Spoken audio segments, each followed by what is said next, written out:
Komisi 1 DPR RI akhirnya menyetujui Jenderal TNI Agus Subianto sebagai Panglima TNI baru yang akan menggantikan Panglima TNI Laksamana Yugo Margono yang akan pensiun pada 26 November 2023. Fit and proper test berjalan kurang lebih 2 jam lebih 15 menit.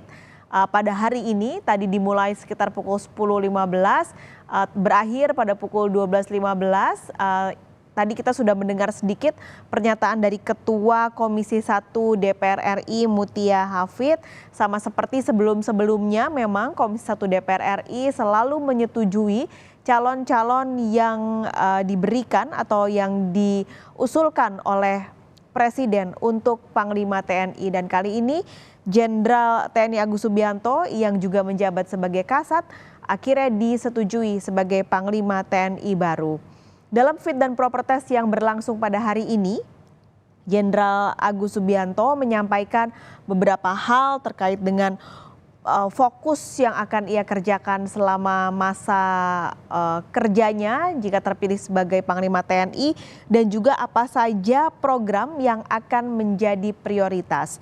Fokusnya terutama adalah untuk pemilu, mengingat tahun depan kita akan memasuki gelaran besar pemilu pada Februari, dan sudah dimulai di bulan-bulan ini sebenarnya untuk kampanye, lalu juga hari ini akan ada penetapan Capres-Cawapres. Maka tadi dalam fit proper test Jenderal Agus Subianto menyampaikan dan menegaskan bahwa TNI akan netral selama masa pemilu dan di sepanjang tahun politik hingga tahun depan.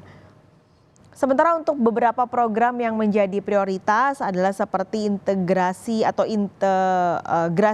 alutsista, lalu juga integrasi cyber TNI, sinergi antara TNI, polisi dan juga kementerian dan lembaga. Sinergi antara TNI dan juga Polri ditunjukkan pada tadi pagi ketika Jenderal Agus Subianto hadir di DPR RI. Ia tidak hanya ditemani oleh Kasal, lalu juga Kasau dan juga Panglima TNI, tapi Kapolri Jenderal Listio Sigit Prabowo seperti yang gambarnya juga Anda saksikan saudara, ikut mengantar Jenderal Agus Subianto ke DPR RI untuk menjalani fit proper test di Komisi 1 DPR RI. Selain program prioritas yang sudah tadi saya sampaikan, ini tampaknya Jenderal Agus Subianto akan menyampaikan beberapa keterangan pasca fit proper test dan pasca DPR RI Komisi 1 akhirnya setuju dan sepakat terpilih sebagai Panglima TNI. Kita dengarkan saudara. Terima kasih kepada unsur media yang turut mendoakan saya sehingga pelaksanaan kegiatan dari pagi sampai siang ini berjalan dengan lancar. Jadi rekan-rekan media, ada beberapa tadi yang saya paparkan kepada Komisi 1, yaitu TNI yang prima. Nah, yang prima ini yang pertama profesional tentunya harus well trained, jadi prajurit itu harus dilatih sehingga mempunyai kapabilitas yang baik, dia bisa menembak, bisa bermanuver dengan baik. Kemudian well equipped, diperlengkapi dengan perlengkapan yang baik. Kemudian juga ada well paid, tunjangan operasi. Tadi saya sampaikan bahwa tunjangan prajurit di daerah operasi harus ditingkatkan, dan alhamdulillah dari Komisi 1 akan menyetujui. Kemudian juga responsif terhadap Banglistra yang sekarang terjadi. Jadi kita ini dinamis dari doktrin setiap saat akan berubah sesuai Banglistra yang ada. Kalau tentang konflik di Papua, nanti saya sudah membuat konsep, yaitu menggunakan smart power. Smart power itu soft power, kita mengedepankan operasi teritorial. kita akan kedepankan.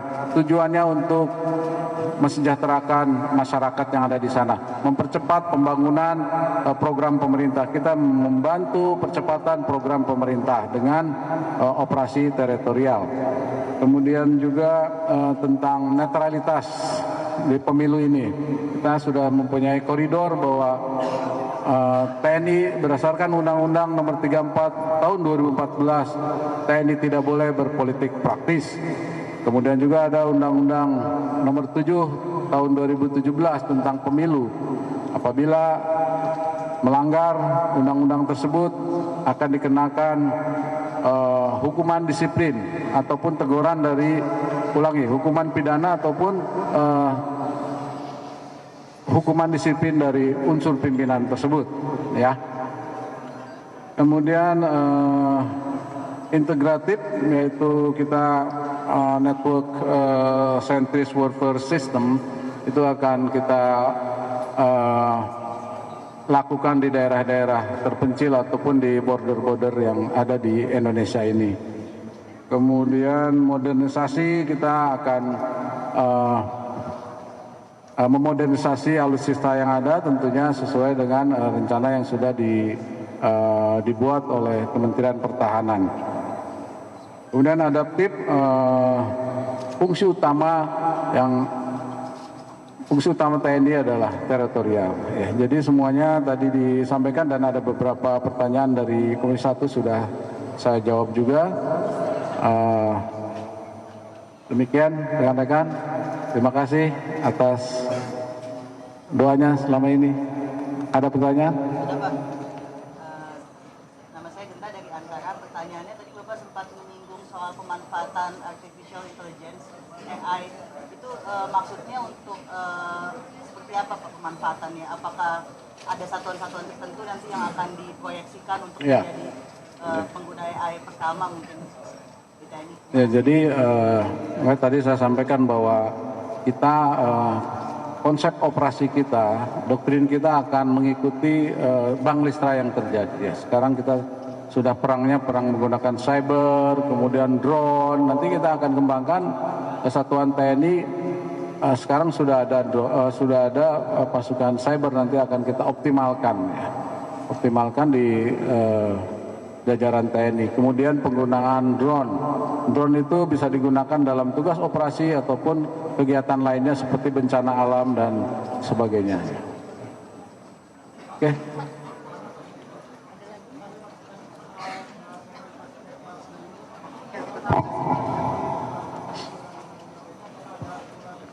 Internal untuk menegaskan. Ya, memang saya sampaikan kepada Komisi 1, jangan ragukan kita TNI, ya. Saya sudah tekankan dan saya sudah memberikan penyuluhan kepada prajurit yang sampai terendah, pangkat terendah. Mereka sudah kita berikan buku saku. Setiap prajurit, setiap orang mempunyai buku saku tentang apa yang harus dilakukan dan apa yang tidak harus dilakukan. Demikian, Pak.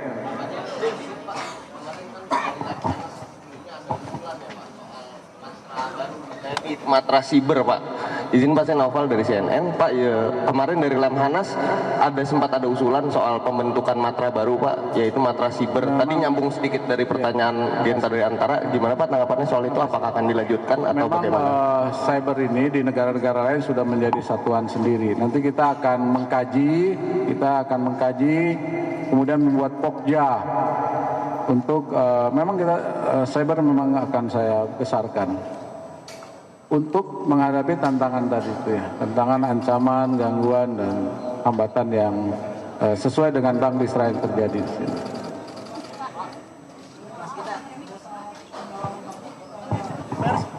Izin Pak, pada saat pendalaman tadi anggota DPR sempat menanyakan terkait nanti saat ini Sandra yang pilot Susi Air itu nggak Pak? Pada saat pendalaman tadi sempat ditanyakan nggak Pak? Ya, kita sebenarnya akan tadi itu, ya, smart power. Kita akan mengedepankan dialog. Insya Allah bisa selesai dalam waktu dekat, ya. Pak, terkait ini kan sekarang di beberapa media ada yang melabeli Bapak sebagai Jokowi Man, Pak. Bagaimana Bapak mungkin mengklarifikasi atau meluruskan label itu, Pak? Jadi memang saya tuh berdinas tidak hanya di Solo ya. Mungkin kebetulan waktu saya di Solo ketemu dengan Pak Jokowi. Saya pernah jadi danrem di Palu, ketemu juga Pak Longki, Pak Saungu, sampai sekarang dekat hubungannya. Kemudian saya pernah danrem di Bogor, ketemu dengan Bima Arya, terus Pak Dedi wakilnya, sampai sekarang kita dekat. Kemudian saya pernah Pangdam 3 Siliwangi dengan Ridwan Kamil, Pak UU, saya dekat juga. Jadi bagi saya pada saat saya menjabat, saya selalu melaksanakan tugas ya bareng-bareng dalam bentuk Forkopimda itu ya. Oke, makasih ya, terima kasih. Terima kasih.